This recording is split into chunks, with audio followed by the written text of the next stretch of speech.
사도행전 16장 22절부터 34절 말씀입니다. 우리가 일찍 일어나 고발하니 상관들이 옷을 찢어 벗기고 매로 치라 하여 많이 친 후에 옥에 가두고 간수에게 명하여 든든히 지키라 하니 그가 이러한 명령을 받아 그들을 깊은 옥에 가두고 그 발을 착고에 든든히 채웠더니 한밤중에 바울과 실라가 기도하고 하나님을 찬송하며 죄수들이 듣더라.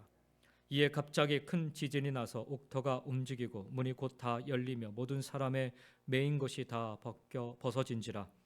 간수가 자다가 깨어 옥문들이 열린 것을 보고 죄수들이 도망한 줄 생각하고 칼을 빼어 자결하려 하거늘 바울이 크게 소리질러 이르되 내 몸을 상하지 말라 우리가 다 여기 있노라 하니 간수가 등불을 달라고 하며 뛰어들어가 무서워 떨며 바울과 실라 앞에 엎드리고 그들을 데리고 나가 이르되 선생들이여 내가 어떻게 하여야 구원을 받으리이까 하거늘 이르되 주 예수를 믿으라 그리하면 너와 내 집이 구원을 받으리라 하고 주의 말씀을 그 사람과 그 집에 있는 모든 사람에게 전하더라. 그 밤 그 시각에 간수가 그들을 데려다가 그 맞은 자리를 씻어주고 자기와 온 가족이 다 침례를 받은 후 같이 읽겠습니다. 그들을 데리고 자기 집에 올라가서 음식을 차려주고 그와 온 집이 하나님을 믿음으로 크게 기뻐하니라. 아멘. 오늘 이 말씀을 가지고 매임의 이유라는 제목으로 말씀을 좀 나누겠습니다. 빌립보에서 바울은 귀신에 사로잡힌 가련한 여인으로부터 예수 그리스도의 이름으로 더러운 귀신을 쫓아내어 주었습니다. 바울은 사도로서 당연히 해야 할 일을 한 셈이었습니다. 그러나 그 여인을 고용했던 사람들은 귀신에서 벗어난 그 여인을 통해서는 더 이상 돈을 벌 수 없게 되자 바울과 실라를 붙잡아 아고라의 군중 앞에서 빌립보의 집장관에게 고발을 합니다. 바울과 실라를 가리켜 이 사람들은 유대인이라 소리치며 마치 바울과 실라가 로마 제국의 제도와 관례 그리고 규정을 허물어뜨리려 한 것처럼 거짓 모함으로 그들을 고발하였습니다. 그리하여 마침 유대인에 대한 반감을 가지고 있던 아고라에 모여있던 군중들은 유대인인 바울과 실라에 대한 불타는 적개심으로 그 두 사람을 일제히 공격하기 시작하였습니다. 그리고 오늘 본문 22절이 이렇게 증언을 하고 있습니다. 우리가 일제히 일어나 고발하니 상관들이 옷을 찢어 벗기고 매로 치라 하여라고 말씀합니다. 우리말 상관으로 번역된 헬라어 스트라테고스라는 말은 빌립보의 최고 지도자인 집정관에 대한 호칭입니다. 그 집정관들 역시 유대인에 대한 인종적 편견을 가지고 있었기에 그들은 정당한 법적 절차를 거치지 않은 채 바울과 실라의 옷을 찢어 벗긴 후에 매로 치게 했습니다. 바울과 실라의 맨몸을 몽둥이로 치게 한 것입니다. 죄수의 옷 위로 매질을 하면 아무리 옷이 얇아도 옷이 일종의 방어막 역할을 해줍니다. 그래서 옛날 우리나라에서도 태형을 가할 때는 반드시 죄수의 옷을 먼저 벗겼다고 합니다. 옷을 벗긴 맨몸에 매질을 가하면 금방 살이 터질 뿐만 아니라 때로는 몽둥이에 살점이 묻어나오기도 한다고 합니다. 이거와 같은 태형을 오늘 말씀해 보니까 많이 쳤다라고 오늘 본문 적고 있습니다. 구약성경 신명기 25장 3절 말씀해 보면 태형을 가할 경우에 40대를 초과할 수 없도록 그렇게 규정하고 있습니다. 사람의 감정에 따라 무제한으로 태형을 가하지 못하게 하기 위한 장치였습니다. 그래서 유대인들은 태형을 가할 경우에 반드시 40에서 하나를 감했던 39대만 매질을 했습니다. 자기도 모르게 횟수를 잘못 계산하여 40대를 초과하지 말라라는 율법을 범하지 않기 위한 그런 뜻이었습니다. 그런데 이방인들의 태형의 숫자는 제한이 없습니다. 태형을 명한 사람이 중지 명령을 내릴 때까지 한도 없이 계속되었던 것입니다. 따라서 오늘 본문 23절이 바울과 실라가 태형을 당했음을 증언하면서 많이라는 단어를 적고 있는 것은 바울과 실라가 40대를 초과하는 심한 매질을 당했음을 의미합니다. 매질만 당했으면 괜찮은데 그러나 그것이 끝이 아니었습니다. 집정관들은 맨몸으로 심한 태형을 당한 바울과 실라를 투옥시킨 뒤에 감옥의 간수에게 두 사람을 철저하게 지키라 명령하였습니다. 일반적으로 태형을 친 후에는 벌을 이미 받은 것이기 때문에 풀어주는 것이 관례입니다. 그런데 이날은 예외적으로 바울과 실라를 감옥에 가두라 명합니다. 그만큼 이 빌립보 지역 안에서는 유대인에 대한 반감이 심했던 것 같습니다. 24절에 그러죠. 그가 이러한 명령을 받아 그들을 깊은 옥에 가두고 그 발을 착고에 든든히 채웠더라라고 말씀합니다. 집정관들의 명령을 받은 간수는 바울과 실라를 깊은 옥에 가두었습니다.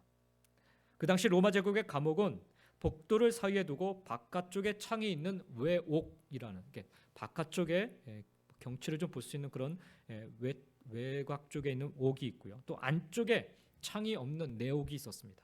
그리고 그보다 더 열악한 환경이었던 지하 감방에 이루어져 있는 그 깊은 감옥이 있었습니다. 바울과 실라가 깊은 옥에 갇혔다라는 것은 외부와 완전히 단절된 지하 감방에 갇혔음을 의미합니다. 그것도 모자라 간수는 바울과 실라의 발에 착고까지 채웠다라고 성경은 증언하고 있습니다. 여기 착고, 이 착고가 뭔가 제가 좀 찾아봤더니 죄수의 그 가랑이가 찢어질 정도로 두 다리를 벌려서 고정시키는 형틀이라고 합니다. 그러니까 그냥 발에 그 쇠고랑을 탁 차는 게 착고가 아니라 그 발을 양쪽 벽에 그 쇠사슬이라든지 이런 것들을 묶어놓고 그리고서 발이 오므라들지 못하도록 완전히 벌려서 그렇게 고통을 당하는 그것이 이 착고였습니다. 그러니까 이 착고는 벽에 부착되어 있어서 착고를 찬 사람은 등을 벽에 대고 편하게 기대 앉을 수도 없었습니다. 그렇다고 바울과 실라가 착고를 찬 채로 감방 바닥에 드러놓을 수 있었던 것도 아닙니다. 왜냐하면 맨몸으로 태형을 당했기 때문에 누우면 등 뒤에 그 상처 자국이 고통이 심했기 때문에 사실 누울 수도 없어요. 그러니까 아주 힘든 그런 상황 속에서 깊은 감옥에 지금 갇혀 있는 상황입니다.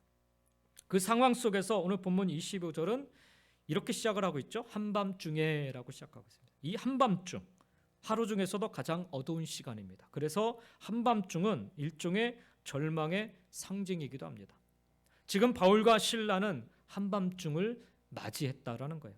단순히 그 순간의 시간만을 의미하지 않습니다. 바울과 실라가 빌립보에서 살인강도 짓을 저지른 것도 아닌데, 바울과 실라가 어떤 협작꾼도 아닌데, 오히려 바울은 더러운 귀신에 사로잡힌 채 악덕 고용주의 그 착취당하던 가련한 빌립보 여인을 구해 주었을 뿐인데, 바울과 실라는 재판도 받지 못한 상태에서 맨몸으로 헤아릴 수 없이 많은 매질을 당했습니다. 그것도 모자라 지하 감방에 갇혀서 두 발이 착고에 채인 채 몸을 벽에 기댈 수도 바닥에 드러놓을 수도 없는 그런 처지가 되고 만 것입니다. 억울하고 원통한 일을 당한 상황이며 자신의 힘으로는 이제 어찌할 수 없는 그런 상황을 맞이하게 된 것입니다. 바로 그 상태에서 바울과 실라는 한밤중을 맞이한 것입니다. 그렇다면 이 한밤중이야말로 절망의 한밤중임이 분명히 있습니다. 그 절망의 한밤중에 바울과 실라는 무엇을 했나? 오늘 25절에 그러죠. 한밤중에 바울과 실라가 기도하고 하나님을 찬송하며 죄수들이 듣더라 말씀합니다. 그 한밤중에 바울과 실라는 기도하고 하나님을 찬송했습니다. 심한 매질을 당하고 두 발마저 착고에 채인 상태에서 탈진하여 그저 입속으로 기도하고 흥얼거리듯 찬송한 것이 아니었습니다. 여러분, 바울과 실라는 다른 감방의 죄수들이 들을 수 있을 정도로 큰 소리로 기도하고 찬송했습니다. 그렇다면 그들의 상황이 절박하고 절망적이었던 만큼 자신들을 도와달라, 그 억울한 감옥으로부터 벗어나게 해달라 절규하듯 기도하고 찬송한 것으로 혹시 이해할 수도 있을 것 같습니다. 그러나 그것은 사실이 아니죠. 만약 바울과 실라가 그런 마음으로 이곳에서 하나님의 도우심으로 내가 벗어나길 원한다, 이런 마음으로 기도하고 찬송했더라면 하나님께서 지진으로 옥문을 열어주시고 발의 착고 역시 풀어주셨을 때 그들은 앞뒤 가리지 않고 감옥을 빠져나왔을 것입니다. 그것이 그들의 기도 제목이었을 것이기 때문에. 그러나 옥문이 열리고 착고가 풀렸음에도 불구하고 바울과 실라는 감옥을 벗어나지 않고 그 감옥 속에 그대로 앉아 있었습니다. 단순히 그 절망의 감옥에서 벗어나기 위해 기도한 것이, 찬송한 것이 아니었다라는 거예요, 여러분. 그렇다면 바울과 실라는 그 한밤중에 무엇을 위해 하나님께 기도하고 무엇 때문에 하나님을 찬송했겠는가?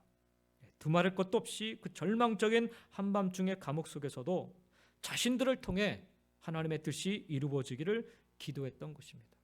그리고 그 뜻이 이루어지는 것을 통해서 하나님 영광 받아 주십시오라고 찬송을 드렸던 것입니다.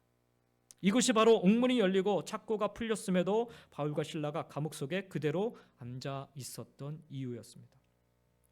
그 결과 그 한밤중에 그 감옥 속에서 간수와 그의 가족을 구원하시려는 하나님의 신비로운 섭리가 이루어졌을 뿐만 아니라 주님의 부르심을 받은 바울이 스스로 배설물처럼 여겼던 그 로마 시민권이 하나님의 복음을 전하는 데 결정적인 역할을 할 수 있다는 중요한 사실을 그가 확인하게 됩니다. 이 이후의 말씀 속에 보면 그것이 드러나고 있습니다. 여러분 생각해 보십시오. 바울과 실라가 그 절망적인 한밤중의 감옥 속에서 단지 그 감옥을 벗어나기 위해 하나님께 기도했다라면 그것은 자신들이 억울하게 붙잡혀서 재판도 없이 심한 매질을 당하고 두 발이 착고에 채인 채 투옥당한 것을 하나님은 보지도 못하시고 하나님은 알지도 못하신다, 이런 하나님이다라고 스스로 인정하는 것 아니겠습니까?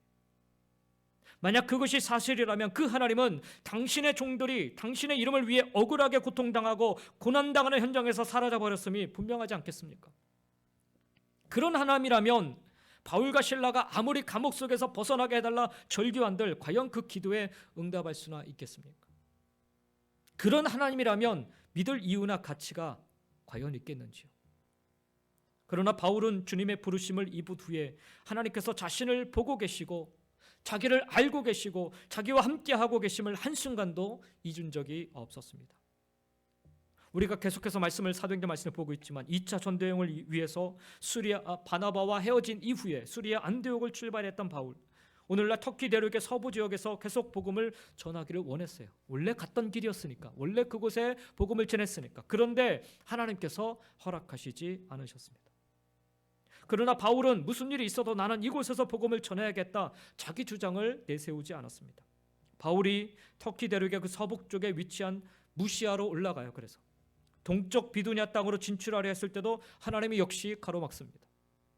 그때도 바울은 내 앞길을 또다시 가로막으시냐 하나님께 불평을 내뱉지 않습니다. 드루아로 내려가서 에게에 넘어 유럽 땅으로 건너가는 것이 하나님의 뜻임을 깨달았을 때도 아시아인으로서 낯설고 물선 그 유럽 땅으로 건너갈 수 없다 버티지 않습니다. 그는 자신의 앞길이 가로막히면 막히는 대로, 자신이 전혀 원하지 않은 길을 가게 되면 가는 대로 주어진 모든 상황을 믿음으로 받아들였습니다. 여기에 하나님의 뜻이 있구나. 이것이 바울이 갖고 있었던 그런 마음이었습니다. 자신을 보고 계시고 나를 알고 계시고 자신과 함께하고 계신 하나님께서 그 모든 상황 속에서 자기 자신을 통해서 당신의 뜻을 이루실 것을 굳게 믿고 있었기 때문입니다. 바로 그 결과 때문에 유럽인이었던 루디아를 구원하시고 유럽 땅인 빌립보에 하나님 당신의 교회를 세우시려는 하나님의 신비로운 뜻이 바울을 통해서 인류 역사 속에 이루어지지 않았습니까? 오늘 본문의 상황도 마찬가지예요. 전혀 이상하리만큼 심하게 매질을 당하고 억울하게 붙잡혀서 심한 매질을 당하고 투옥돼서 몸도 제대로 가누지 못할 만큼 착고에 채워져서 절망적인 그런 한밤중을 맞이하였는데, 아니 어떻게 된 게 그 밤중에 사도 바울은 기도를 하나님께 드립니다. 그것도 조용히 묵상하듯 기도한 게 아니라 큰 소리로 기도했어요. 뿐만 아니라 하나님을 찬양하는 그 찬양 소리를 큰 소리로 그곳에서 불렀다는 거죠. 저 같으면 그냥 아파가지고 끙끙 앓다가 그 밤을 그냥 보내지 않았을까 싶습니다. 그런데 사도 바울은 그러지 않았어요. 왜 그랬을까? 바로 하나님이 나를 이렇게 매질시키신 것도, 이렇게 깊은 감옥에 가두신 것도 하나님이 뜻을 이루시기 위함이 아닌가라는 그런 확신이 그에게 있었기 때문이죠. 번번이 길을 막으셨던 하나님, 번번이 나를 다른 곳으로 이끄셨던 하나님, 다른 사람을 만나게 하시고 전혀 다른 곳으로 가게 하셨던 그 하나님, 그곳에서 하나님께서 루디아를 만나게 하시고 그곳에서 빌립보 교회를 세울 수 있도록 역사하신 하나님, 왜 나를 이곳까지 보내셨는가? 왜 내게 이런 상황을 만드셨는가? 사도 바울은 의심하지 않고 여기에도 하나님의 뜻이 있구나라는 그 사실을 믿고, 그래서 그는 그 상황 속에서 하나님께 큰 소리로 기도했고 큰 소리로 찬양할 수 있었다는 거죠. 주어진 모든 상황을 믿음으로 받아들였다는 거예요. 그 한밤중을 주신 분이 하나님이시기 때문이죠. 그 한밤중 속에서 자신을 통해 이루실 하나님의 뜻이 있음을 그는 믿어 의심치 않았던 것입니다.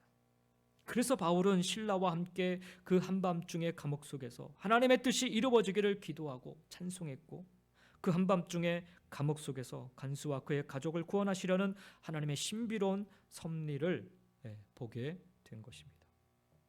극적으로 구원받은 간수와 그의 가족이 그 유명한 빌립보 교회 총성스러운 일꾼들이 되었을 것이면 뭐 두말할 것도 없는 일이죠. 그러므로 사실 그날 밤, 그 한밤중은 절망의 한밤중이 아니라, 고통의 한밤중이 아니고, 억울함의 한밤중이 아니고, 홀로 내버려둔 한밤중이 아니라 그 한밤중이야말로 하나님의 구원의 생명의 그 찬란한 빛을 발하는 놀라운 역사의 한밤중이었던 것입니다. 사람들은 자신의 뜻과 자신의 계획이 무참하게 무산되어서 자기 인생의 폭풍과 폭설이 몰아치는 그런 절망의 한밤중을 당했을 때 자기 자신이 동원할 수 있는 방법을 다 동원해서도 안 되면 그제서야 겸손한 마음으로 이 한밤중에서 벗어나게 해달라 하나님께 기도하곤 합니다. 유한하고 연약한 인간이기 때문에 자연스러운 일일 수 있겠지만 우리 믿음의 그리스도인들에게는 성숙한 믿음일 수는 없는 것입니다. 그것은 내가 한밤중을 당하는 현장에 하나님께서 계시지 않는다, 하나님께서 그 현장을 지금 보고 계시지 않는다, 그래서 지금 내가 처해 있는 이 한밤중의 상황을 알지 못하신다라고 인정하는 것과 같습니다. 내가 일일이 설명하지 않으면, 나의 처지를 전혀 알지 못하던 하나님이시라면 어찌 전능한 하나님이시라 할 수 있으며 어찌 우리 믿음의 대상이 될 수 있겠습니까? 내 눈에 보이지 않는다고 해서 하나님께서 내 곁에 계시지 않거나 내 삶의 현장을 보지 못하고 알지 못하는 것은 결코 아닌 것입니다. 하나님은 언제나 내 곁에 계시고 하나님은 언제나 나의 모든 상황을 보고 또 알고 계십니다.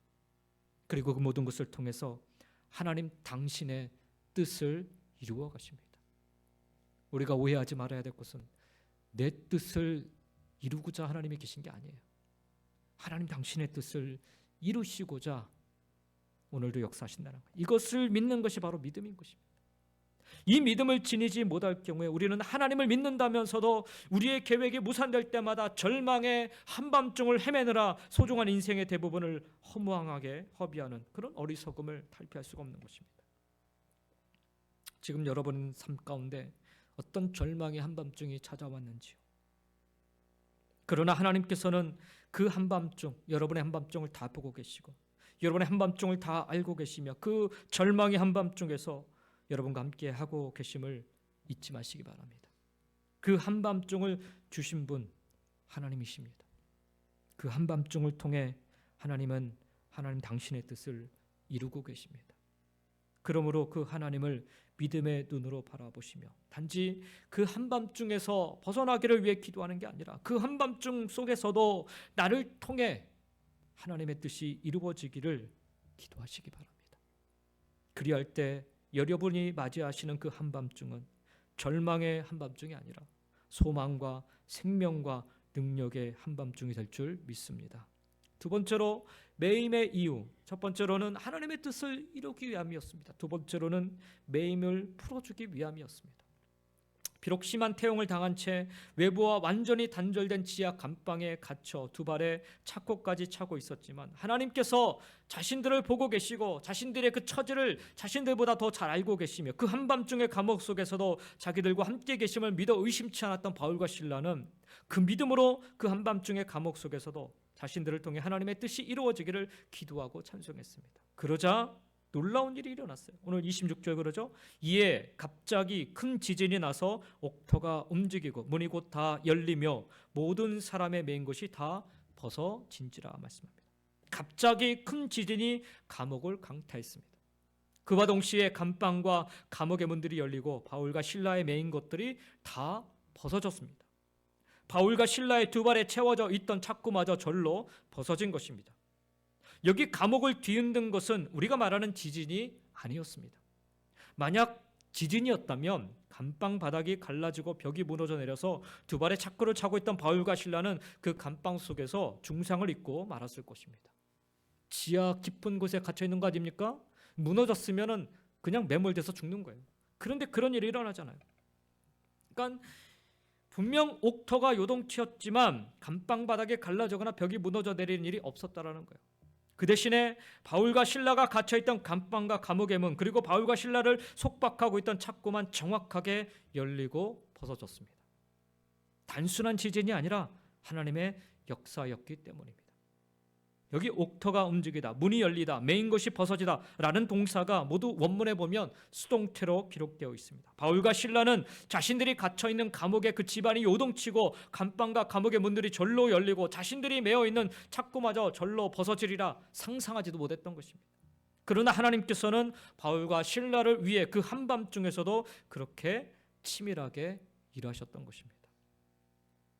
지금 빌립보 사람들은 모두 한밤중에 깊은 잠에 빠져 있었습니다. 심지어 바울과 신라를 철통같이 지키라 엄명을 받은 간수마저 잠에 골아떨어져 있었습니다. 그러나 바울과 신라가 믿었던 하나님께서는 그 한밤중에도 바울과 신라를 위해 졸지도 주무시지도 않으시며 일하셨습니다. 하나님께서는 바울과 신라만 위해 그날 그 한밤중에만 그렇게 하신 것이 아닙니다. 오늘 본문보다 천년이나 일찍 시편 기자가 이런 노래를 드리고 있어요. 시편 121편 말씀해 보니까 여호와께서 너를 실족하지 아니하게 하시며 너를 지키시는 이가 졸지 아니하시리로다. 이스라엘을 지키시는 이는 졸지도 아니하시고 주무시지도 아니하시리로다 라는 고백을 드립니다. 시간과 공간을 초월하시는 하나님께서는 당신의 백성을 지키시되 주무시지도 않으시며 지키신다. 이때만 얘기하신 게 아니라 이미 천년 전에 시편 기자를 통해서 그렇게 말씀하셨어요. 그런 일을 이루셨습니다. 이 하나님을 믿을 때 우리의 삶 속에 일어나는 크고 작은 일 모두 하나님 안에서 절대적인 의미를 지니고 있게 된다는 것을 깨닫게 되고, 한밤중에 감옥과 같은 그 절망적인 상황 속에서도 우리 역시 바울과 신라처럼 우리의 삶을 통해 하나님의 뜻이 이루어지기를 기도하며 찬송할 수 있게 되는 것입니다. 그렇습니다. 바울과 신라를 위해 졸지도 않고 주무시지도 않는 하나님의 은총에 의해 바울과 신라의 매인 것이 다 벗어졌습니다. 그러나 그 한밤중에 매인 것으로부터 벗어난 사람이 바울과 신라 두 사람만은 아니었던 것입니다. 27절 말씀해 보니까 간수가 자다가 깨어 옥문들이 열린 것을 보고 죄수들이 도망한 줄 생각하고 칼을 빼어 자결하려 하거늘이라고 말씀합니다. 깊은 잠에 골아떨었던 간수가 갑자기 땅이 요동치자 깜짝 놀라 깨고 맙니다. 그리고 감방과 감옥문들이 열린 것을 보자 그는 집정관들이 철통같이 지키라 엄명한 그 바울과 신라가 도망간 것으로 알고서 자기 칼을 빼서 자결하려 했던 것입니다. 죄수가 도망쳤을 경우 간수가 얼마나 혹독한 고문을 당하면서 죽어야 하는지 자기 자신이 너무나도 잘 알고 있었기 때문입니다. 그래서 그 상황에서 사도 바울은 크게 소리질러 내 몸을 상하지 말라, 우리가 다 여기 있노라라고 안심을 시킵니다. 바울과 신라는 감방과 그 감옥문이 열리고 메인 것이 다 벗어졌음에도 불구하고 그 감방 안에 그대로 앉아 있었습니다. 감방에서 벗어나게 해달라 기도한 것이 아니었기 때문이죠. 바울은 간수가 왜 자살하려고 했는지 그 이유를 간파해서 그래서 외쳤던 거예요. 내 몸을 상하지 말라. 그러자 29절에 보니까 간수가 등불을 달라 하며 급히 뛰어 들어갑니다. 감방 안에서 들리던 예상치 못한 바울의 소리를 듣고서 간수는 부하들에게 등불을 달라고 했던 것입니다. 한글 성경에는 등불이 하나로 되어 있지만 원문에 보면 이것이 복수로 기록되어 있습니다. 간수가 얼마나 급한지 하나의 등불이 아니라 양손에 각각 등불을 들고 바울과 신라가 갇혀 있던 감방 안으로 막 뛰어 들어갔던 것입니다. 방금 자신이 들은 소리가 환청인지 아니면 실제로 바울의 목소리였는지 자기 두 눈으로 똑똑하게 확인하기 위함이었던 것입니다. 그래 들어가 보니 문이 열린 감방 안에는 창고에서 벗어난 바울과 신라가 그대로 앉아 있는 모습이었습니다. 간수의 상식으로는 꿈에도 생각할 수 없는 일이었죠. 그 정도 된 일이면 다 도망가고 말 건데. 29절부터 32절에 보니까 간수가 등불을 달라 하고 뛰어 들어가 무서워 떨며 바울과 신라 앞에 엎드리고 그들을 데리고 나가 이르되 선생들이여 내가 어떻게 하여야 구원을 받으리까 하거늘 이르되 주 예수를 믿으라 그리하면 너와 내 집이 구원을 받으리라 하고 그 주의 말씀을 그 사람과 그 집에 있는 모든 사람에게 전하였더라 말씀합니다. 간수는 얼마든지 감옥에서 빠져나갈 수 있는 상황이었음에도 감방 안에 그대로 앉아있는 바울과 신라의 그 의연함에 압도당하고 말았던 것입니다. 그래서 그는 알 수 없는 힘에 사로잡혀 무서워 떨면서 바울과 실라에게 엎드려서 예를 갖춘 후에 자신이 어떻게 해야 구원을 받을 수 있는지 물은 것입니다. 이 물음에 사도 바울은 신라는 예수 그리스도의 복음으로 답을 합니다. 그리고 그 결과 33절부터 34절에 나온 것처럼 바울과 신라로부터 복음을 접한 간수는 그의 가족들과 함께 침례를 받음으로 구원받은 하나님의 자녀가 되고 맙니다. 이것은 바꾸어서 표현해 보면 간수와 그의 가족들이 그동안 매여 있던 죄와 사망의 속박으로부터 벗어났다라는 의미인 것입니다. 그날 밤 바울과 실라가 육적인 속박에서 벗어났다면 간수와 그의 가족들은 영적인 매임에서 속박에서 벗어난 것입니다. 어떻게 그들이 죄와 사망의 속박에서 벗어날 수 있게 되었습니까? 그들의 능력이나 의지나 노력의 결과입니까? 그렇지 않지요. 그것은 하나님의 일방적인 은총의 결과였습니다. 그러나 그 은총 하늘에서 그냥 떨어진 게 아니었지요. 만약 바울과 실라가 없었더라면 그날 그 한밤중에 그 깊은 감옥 속에서 간수와 그의 가족들이 죄와 사망의 속박에서 벗어나는 은총을 결코 입지 못했을 것입니다. 빌립보에서 바울이 귀신 들린 여인을 여러 날 계속해서 만났을 때 바울은 심히 괴로웠다라고 성경은 적고 있습니다. 그 가련한 여인을 더러운 귀신의 속박에서 벗어나게 해주고 싶었지만 평상시 같았으면 바울이 만나자마자 첫 번째로 그 일을 했을 거예요. 근데 그렇게 하지 않아요. 왜? 만약 그렇게 했을 경우에 그녀를 이용하여 돈을 벌던 악독 고용주들로부터 어떤 곤욕을 치르게 될지를 잘 알고 있었기 때문입니다. 지금 내가 이렇게 곤욕을 치르는 것보다 조금 더 내가 참고 그래서 다른 사람들에게 복음을 더 전하는 게 유익하겠다, 아마 이렇게 판단을 하지 않았을까 싶습니다. 그러나 도저히 그 여인을 지나치지 못하여서 몇 날 며칠을 고통당하다가 바울은 마침내 자신이 당해야 될 곤욕이 있다면 기꺼이 감수하기로 하고 예수 그리스도의 이름으로 그 가련한 여인을 더러운 귀신의 속박에서 벗어나게 해주었습니다. 그 결과로 인해 바울과 실라가 치러야 될 대가는 너무나도 혹독했죠. 정식으로 재판을 받지도 못한 채 맨몸으로 심한 태형을 받았고 지하 감방에 갇혀 두 발마저 착고에 매어 있어야만 했습니다. 하지만 이것이야말로 이 한밤중에 그 한밤중에 그 감옥의 간수와 그의 가족들을 구원하시려는 하나님의 신비로운 섭리였던 것입니다. 바울과 실라의 몸이 매이게 됨으로 말미암아 간수와 그의 가족들이 죄와 사망의 속박에서 벗어난 것입니다. 만약 사도 바울과 실라가 그렇게 감옥에 갇히는 게 싫었다면 적극적으로 부인하거나 그 길을 어떻게든 벗어나려고 노력을 했었겠죠. 그런데 사도 바울은 그러하지 않았어요. 그것을 통해서 하나님이 이루실 뜻을 그는 기대하고 소망이 있기 때문이죠. 자기가 희생당함으로 말미암아, 자기가 고통당함으로 말미암아 하나님이 이루실 일들이 있다라는 거죠. 이것이 하나님의 구원의 원칙이고 복음의 원리인 것입니다. 죄와 사망의 속박으로부터 인간을 벗어나게 해주시기 위해 성자 하나님이신 예수 그리스도께서 친히 십자가 죽음의 속박을 당하신 것, 그리고 동일하게 예수 그리스도의 제자들이 십자가의 복음을 전하기 위해 순교의 속박을 스스로 당함으로 수많은 사람들이 죄와 사망의 속박에서 벗어날 수 있게 되었던 것입니다. 마찬가지로 가련한 여인을 귀신의 속박에서 벗어나게 해준 바울과 실라가 한밤중 깊은 감옥의 속박을, 그 매임을 기꺼이 당함으로 역설적이게도 그 감옥의 간수와 그의 권속들이 죄와 사망의 그 매임에서 벗어나게 된 것입니다. 오늘날 수많은 선교사들이 물설고 낯선 땅에서 헌신과 섬김의 매임, 속박을 당하고 있기 때문에 오늘 우리도 이렇게 죄와 사망의 그 매임에서, 속박에서 벗어날 수 있게 된 줄 믿습니다. 이처럼 누군가가 자발적으로 속박을 당하고 매임을 당함으로 또 다른 누군가가 그 속박으로부터 벗어나게 된다라는 것, 이것이 바로 복음의 원리인 것입니다. 이번 사순절을 통하면서 우리 모두에게 하나님께서 오늘 본문을 통해 주시고자 하는 메시지이기도 합니다. 따라서 오늘 우리가 억울하고 원통하고 내 힘으로 어찌할 수 없는 그런 매임의 자리에 서게 된다면 그 이유는 하나밖에 없습니다. 하나님의 뜻을 이루기 위함이며 또 다른 누군가의 매임을 풀어주기 위함인 것입니다. 억울하고 원통하고 옴짝달싹할 수 없는 그 매임의 현장에 갇히는 것, 힘들고 고통스러운 일임에 틀림이 없습니다. 하나님 왜 나를 이렇게 몰아붙이십니까? 하나님 왜 나를 이렇게 꼼짝달싹 못하게 이렇게 만드십니까? 오늘 말씀을 통해서 우리가 깨닫는 것은 예수님처럼, 바울과 실라처럼 우리의 매임을 통해 역사하시는 하나님의 선하신 손길이 있다라는 거예요.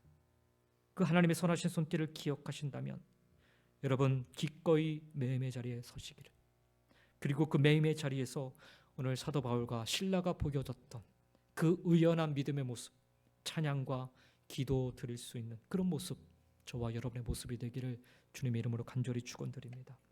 하나님의 뜻이 이루어질 것이고 나의 매임뿐만 아니라 누군가의 매임이 풀어지는 역사가 반드시 나타나게 될 줄 믿습니다. 이번 사순절 기간 동안 이 은혜, 이 축복, 저는 이 말씀 준비하면서 그렇게 기도했어요. 하나님, 제가 매임받아도 이 축복이 있다면, 이 은혜가 있다면 하나님 제가 기꺼이 매임 받겠습니다. 여러분도 그렇게 기대하고 소망하며 여러분 이번 사순절 기간 동안에 이 은혜와 축복 여러분 삶 속에 충만하게 나타나시기를 예수님의 이름으로 간절히 축원합니다. 기도하겠습니다.